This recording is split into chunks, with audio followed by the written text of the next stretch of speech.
Kuo mokyklai yra naudinga turėti sensorinį kambarį, iš tikrųjų turbūt išplečia galimybės tiek mokiniam, tiek mokytojam, tiek švietimo pagalbos specialistam, dirbant ugdomąjį darbą.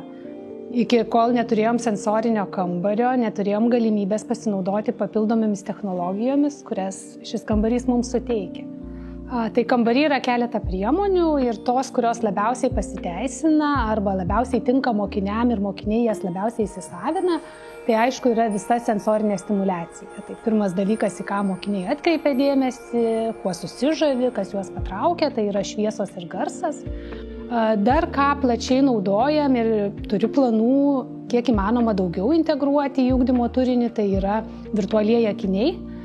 Dėl to, kad tai gali pakeisti tą tradicinę pamoką mokiniam ir, tarkim, vietoj vadovėlio, schemų arba pratybų sąsiuvinių jie užsidėję virtualiuosius akinius gali tiesiogiai pakliūti į tam tikras vietas arba objektus, tarkim, apžiūrėti Paryžių, Paryžiaus revoliucijos metu, pasistebėti, kaip veikia širdis, kvėpavimo sistema ir kiti dalykai, kiti objektai, kurie pasitarnauja.